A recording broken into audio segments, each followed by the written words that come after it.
आज हमारे पास है एक ऐसी खबर जिसने दिल्ली से लेकर मुंबई तक हलचल मचा दी है।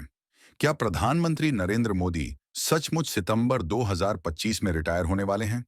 क्या इसके लिए ही वो नागपुर के आरएसएस मुख्यालय गए थे? और अगर ऐसा है तो उनका उत्तराधिकारी कौन होगा? ये सवाल उठे हैं शिवसेना यूबीटी के नेता संजय राउत के एक सनसनीखेज बयान से।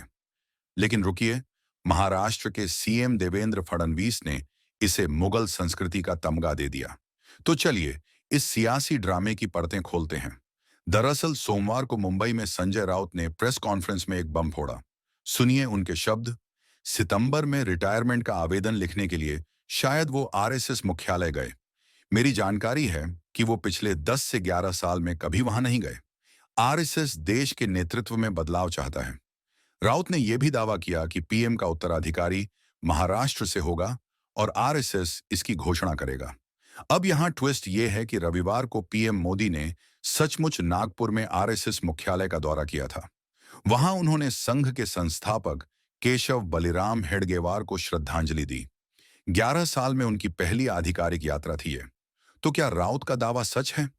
लेकिन इस कहानी में दूसरा मोड़ तब आया जब महाराष्ट्र के सीएम देवेंद्र फडणवीस ने नागपुर से जवाब दिया। सुनिए उनका तंज। 2029 में हम मोदी को फिर से प्रधानमंत्री देखेंगे। उनके उत्तराधिकारी की खोज की कोई जरूरत नहीं।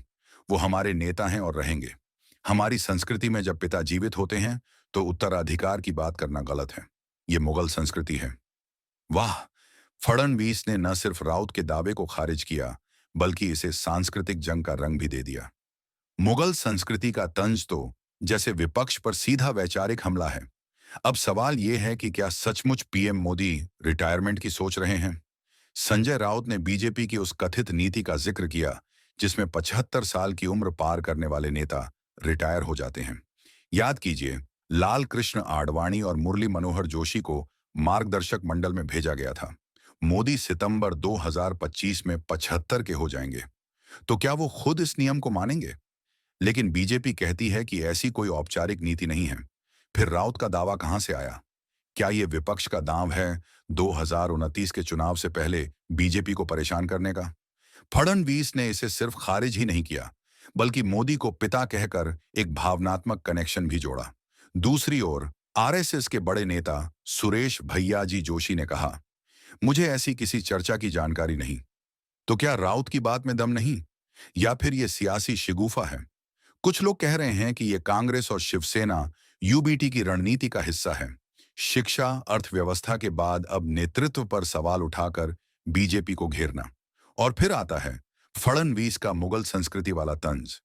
ये कोई नया नहीं है। बीजेपी और आरएसएस अक्सर विपक्ष को गैर भारतीय मानसिकता का ठप्पा लगाते हैं। ये एक वैचारिक जंग है जो सालों से चल रही है। लेकिन अगर राउत का दावा सच भी हो तो क्या आरएसएस अपने सबसे बड़े स्वयंसेवक नरेंद्र मोदी को बदलने की सोच सकता है, या ये बस विपक्ष का हथकंडा है? तो ये सियासी ड्रामा अभी खत्म नहीं हुआ। संजय राउत ने एक तीर चलाया, फडणवीस ने उसे वापस मोड़ दिया। लेकिन सवाल वही है, क्या पीएम का रिटायरमेंट प्लान तैयार है? उनका उत्तराधिकारी कौन होगा? और क्या आरएसएस बीजेपी में सब कुछ ठीक है? जवाब मिलेगा वक्त के साथ। तब तक आप हमें बताइए, क्या लगता है आपको?